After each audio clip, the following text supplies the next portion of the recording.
Assalamualaikum warahmatullahi wabarakatuh. Perkenalkan, nama saya Rini Antika dengan NIM 220201 kelas RA1 MSDM semester 6. Video ini dibuat untuk memenuhi tugas ulangan tengah semester mata kuliah Manajemen Kinerja dosen pengampu Bapak Muhammad Teguh Setiadi SEMM, CTMP, CMC, CPGAM, CPLM, CIB. Baik, langsung saja di sini saya akan memaparkan materi yang sudah saya pelajari dalam perkuliahan. Yang pertama yaitu ada arti penting dan manfaat manajemen kinerja. Sebelum kita memasuki ke pembahasan yang lebih lanjut, di sini ada latar belakangnya. Manajemen kinerja adalah proses sistematis untuk meningkatkan kinerja organisasi dengan mengembangkan kinerja individu dan tim. Proses ini melibatkan penetapan tujuan, pemantauan, pengukuran, dan tindakan perbaikan dalam kerangka standar dan kompetensi yang disepakati. Konsep kuncinya adalah bahwa manajemen kinerja merupakan proses berkelanjutan yang mencerminkan praktik manajemen yang baik, bukan sesuatu yang khusus yang dipaksakan pada manajer. Di sini ada pengertian manajemen kinerja. Manajemen kinerja adalah pengelolaan pencapaian hasil wujud yang efektif dan efisien dalam upaya pekerja, manajer untuk keberhasilan organisasi serta tujuan yang diinginkan tercapai. Sedangkan kinerja merupakan sebuah proses bagaimana pengelolaan pekerjaan sementara berlangsung untuk menuju pada kesuksesan. Beberapa definisi tentang pengertian manajemen kinerja menurut para ahli. Yang pertama ada Costello 1994 menyatakan bahwa manajemen kinerja merupakan dasar dan kekuatan pendorong yang berada di belakang semua keputusan organisasi, usaha kerja, dan alokasi sumber daya. Sedangkan menurut Aguinis 2013 menyatakan bahwa manajemen kinerja adalah proses berkelanjutan untuk mengidentifikasi, mengukur, dan mengembangkan kinerja individu dan tim dan menyelaraskan kinerja dengan tujuan strategis organisasi. Sedangkan menurut Noe et al. 2014, manajemen kinerja sebagai proses di mana manajer memastikan bahwa aktivitas-aktivitas karyawan dan keluarnya sama dengan sasaran-sasaran organisasi. Manajemen kinerja merupakan inti untuk mencapai keunggulan bersaing. Adapun manfaat manajemen kinerja. Manfaat kinerja karyawan adalah dampak dari prestasi yang dimiliki oleh individu dalam suatu organisasi yang ditunjukkan secara langsung bersifat menguntungkan bagi karyawan dan organisasi itu sendiri karena dicapai berdasarkan hasil kinerja yang maksimal. Ada prinsip dasar manajemen kinerja. Adapun menurut Fakhrudin 2011.2199 yang tergolong dalam prinsip dasar manajemen kinerja diantaranya sebagai berikut. Yang pertama, kejujuran dalam komunikasi dan umpan balik antara atasan, bawahan, dan rekan kerja mendukung lingkungan kerja yang transparan dan produktif. Yang kedua, pelayanan. Atasan memberikan dukungan dan bantuan kepada bawahan saat menghadapi kesulitan, memastikan pekerjaan dapat diselesaikan dengan baik. Yang ketiga, tanggung jawab. Menerima dan memahami tanggung jawab dalam pekerjaan membuat tugas terasa lebih mudah dan mendorong pengembangan kerja. Yang keempat, bermain. Menganggap pekerjaan sebagai aktivitas yang menyenangkan dapat mengurangi beban dan meningkatkan semangat. Menjelaskan dimensi kinerja bagi organisasi, menjelaskan strategi dan faktor penentu keberhasilan kinerja. Latar belakang dari judul yang tadi yaitu dalam dunia bisnis yang kompetitif, kinerja organisasi menjadi faktor utama dalam menentukan keberhasilan perusahaan. Kinerja mencerminkan sejauh mana tujuan dan strategi bisnis dapat diwujudkan secara efektif dan efisien. Untuk meningkatkan kinerja, organisasi yang menerapkan strategi yang tepat seperti perencanaan yang matang, pengelolaan sumber daya yang optimal, serta pemanfaatan teknologi dan inovasi. Selain itu, keberhasilan kinerja organisasi juga bergantung pada kepemimpinan yang efektif, budaya kerja yang produktif, serta keterlibatan karyawan. Adapun pengertiannya yaitu manajemen kinerja adalah suatu proses yang menggunakan perencanaan, pengorganisasian, pengarahan, dan pengendalian untuk mencapai tujuan secara efektif dan efisien. Konsep Balance Scorecard (BSC) digunakan untuk mengukur kinerja organisasi dari 4 perspektif, yaitu keuangan, proses bisnis internal, pelanggan, serta pembelajaran dan pertumbuhan.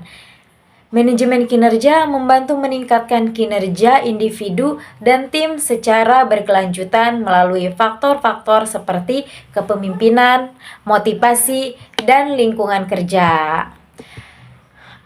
Pentingnya manajemen kinerja, yaitu yang pertama, manajemen kinerja diperlukan untuk meningkatkan kinerja pegawai dan organisasi secara optimal melalui strategi yang terencana dan berkesinambungan. Yang kedua, manajemen kinerja memastikan pencapaian tujuan organisasi dengan memperbaiki kinerja individu dan kelompok. Yang ketiga, bermanfaat bagi manajer dan karyawan dalam meningkatkan produktivitas, memberikan penghargaan non-finansial, serta memperbaiki komunikasi dan motivasi kerja. Selanjutnya yaitu keberhasilan konsep kinerja dalam organisasi. Keberhasilan organisasi ditentukan oleh perilaku individu, tim kerja, serta faktor situasional internal dan eksternal. Pengukuran kinerja organisasi meliputi aspek keahlian, pengetahuan, sikap, motivasi pegawai, serta efektivitas operasional. Balanced Scorecard digunakan sebagai metode pengukur kinerja dengan 4 perspektif utama. Yang pertama, keuangan, kedua, pelanggan, ketiga, proses bisnis internal, yang keempat, pembelajaran dan pertumbuhan. Yang selanjutnya yaitu proses kinerja organisasi dalam kualitas dan pelayanan. Organisasi pemerintah bertanggung jawab dalam memberikan pelayanan publik yang berkualitas untuk mensejahterakan masyarakat. Efektivitas organisasi dalam kinerja manajemen berdampak langsung pada peningkatan layanan publik. Beberapa faktor yang mempengaruhi yaitu yang pertama ada faktor pribadi, yang kedua faktor kepemimpinan, yang ketiga faktor sistem, yang keempat indikator.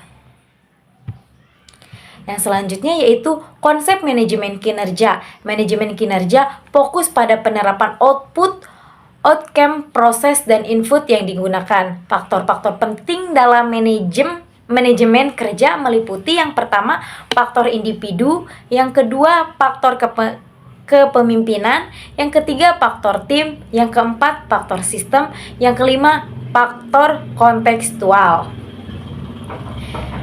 Selanjutnya yaitu konsep kinerja organisasi. Keberhasilan organisasi bergantung pada kepemimpinan tim kerja dan faktor situasional internal serta eksternal. Persamaan Pierce dan Gardner 2002 menyatakan bahwa kinerja fungsi dari individu X situasi. Balance Scorecard digunakan untuk mengukur dan memancarkan kinerja organisasi secara komprehensif. Selain itu, indikator utama dalam penilaian kinerja organisasi mencakup aspek pelanggan, proses bisnis, pembelajaran, dan keuangan. Dari selanjutnya yaitu manfaat dan keterbatasan dalam perencanaan strategis. Latar belakang dari judul tersebut yaitu dalam dunia bisnis yang semakin kompleks dan dinamis, organisasi dituntut untuk memiliki sistem manajemen yang efektif guna mencapai tujuan strategisnya. Salah satu pendekatan yang digunakan untuk meningkatkan efektivitas manajemen adalah pendekatan sistem.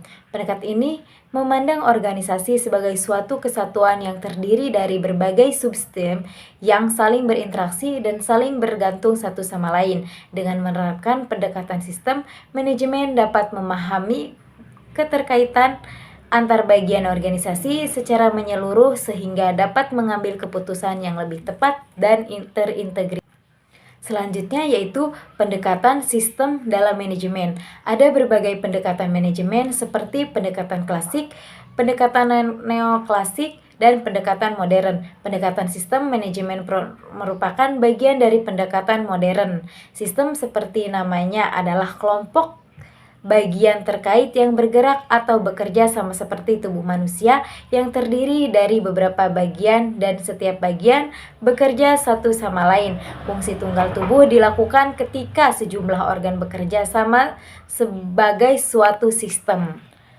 Ada beberapa konsep kunci sistem, yaitu yang pertama ada subsistem, yang kedua sistem terbuka dan tertutup, yang ketiga sinergi, yang keempat batasan sistem, yang kelima masukan. Adapun fitur pendekatan sistem manajemen yaitu saling terkait dan saling bergantung, ya batasan, proses input output, sistem terbuka, adaptif, dinamis, multidisiplin, dan probabilistik, dan integritas kegiatan.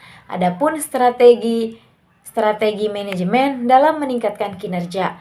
Manajemen strategis atau dalam bahasa Indonesia disebut sebagai strategi manajemen kinerja yang berkaitan juga dengan budaya kerja. Setiap perusahaan memiliki budaya kerja berbeda, tergantung pada siapa saja SDM dan apa urgensi perusahaannya. Adapun arti penting sistem dalam manajemen. Sistem manajemen sangat diperlukan dalam menjalankan perusahaan atau bisnis yang sedang kita geluti. Manajemen ini bermanfaat untuk membuat bisnis berkembang dengan lebih baik karena ada pengaturan di dalam menjalankan proses bisnis tersebut. Sistem ini tidak hanya dilakukan oleh perusahaan besar, tetapi bahkan UMKM dan bisnis kecil-kecilan juga harus menerapkan fungsi ini dengan baik. Adapun proses manajemen kinerja. Proses ini bukan hanya tentang memberikan penilaian tahunan, tetapi lebih kepada siklus berkelanjutan yang membantu meningkatkan kinerja dan mencapai tujuan organisasi. Yang pertama, perencanaan kinerja, yang kedua, pengembangan kinerja, yang ketiga, pemantauan kinerja, yang keempat, penilaian kinerja, yang kelima, penghargaan dan pengukuran, yang keenam, evaluasi dan perbaikan berkelanjutan. Jelaskan Whitaker Model of Strategic Management. Pengertian model strategic planning. Strategic planning atau perencanaan strategi merupakan proses yang dilakukan suatu organisasi untuk menentukan strategi atau arahan, serta mengambil keputusan untuk mengalokasikan sumber dayanya guna mencapai tujuan jangka panjang.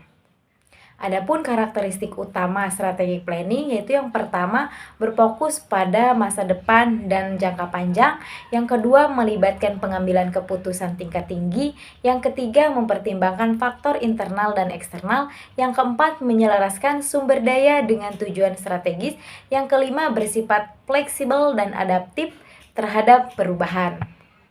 Yang selanjutnya itu model The General Office of Strategic Management.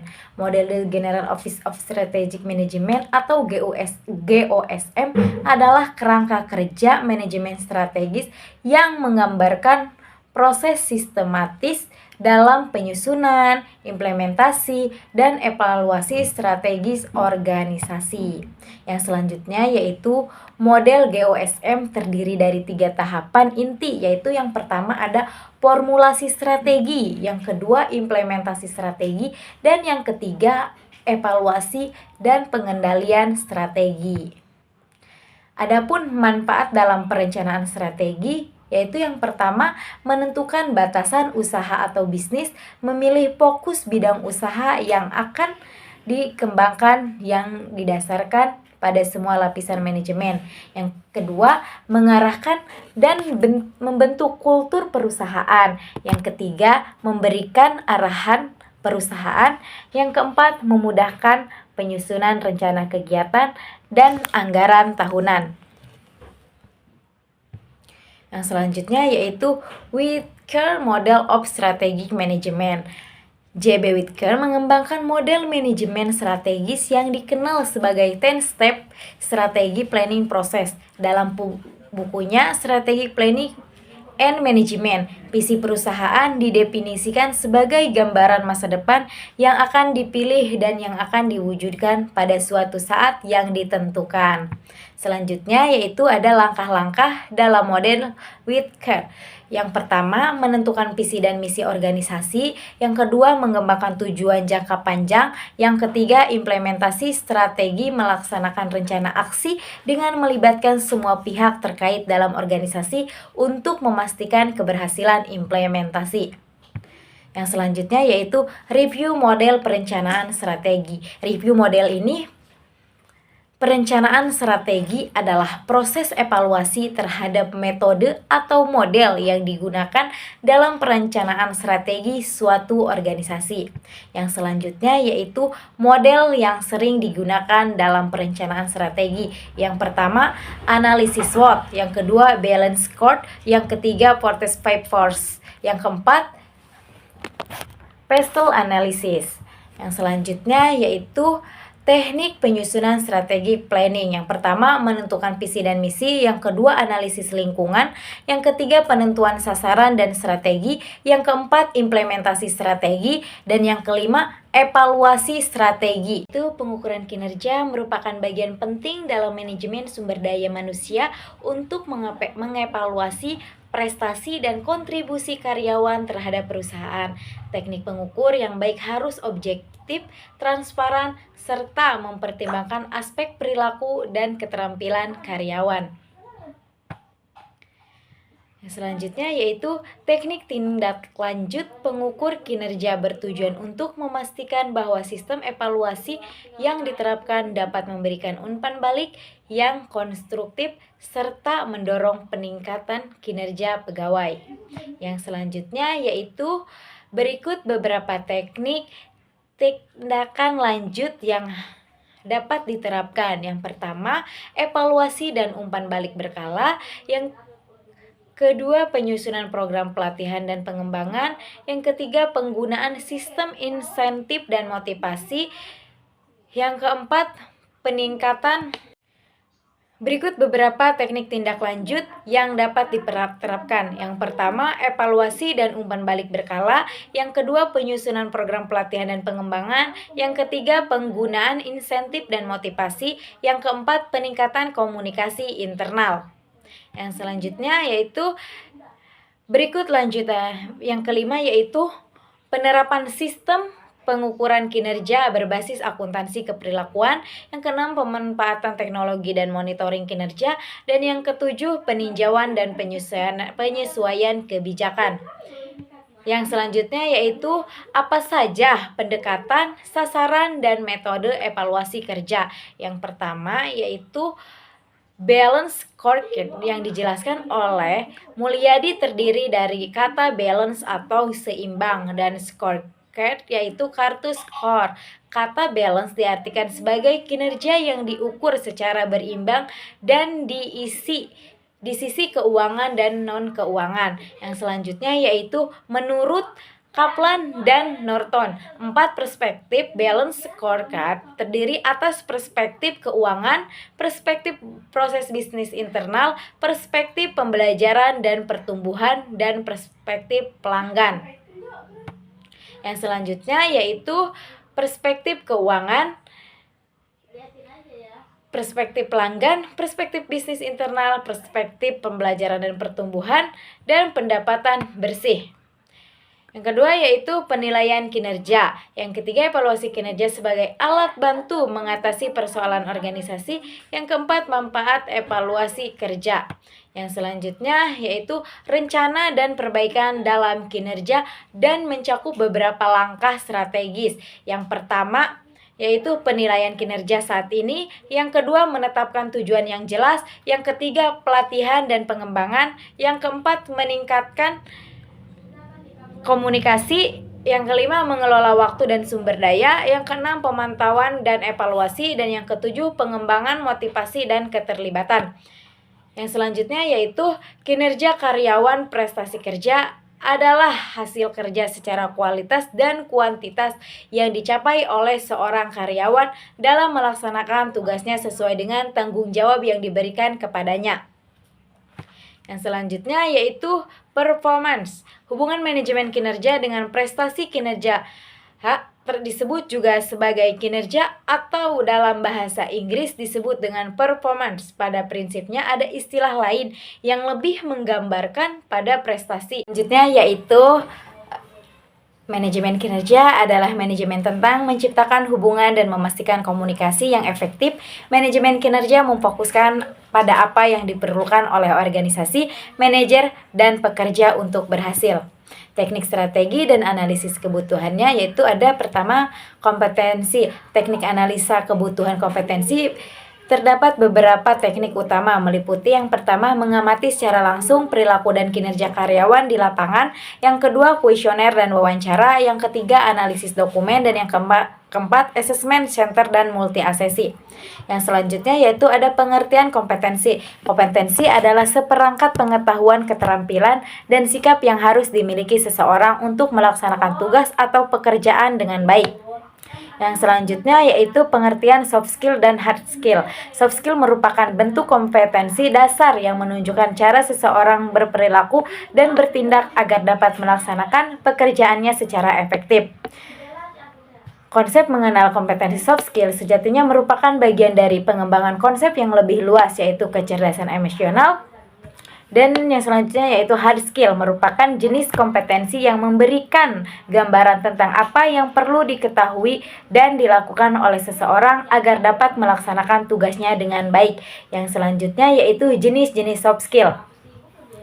Secara umum, soft skill terbagi ke dalam dua kelompok, yaitu kemampuan untuk mengelola diri sendiri seperti tanggung jawab, pengendalian diri, integritas, dan rasa percaya diri.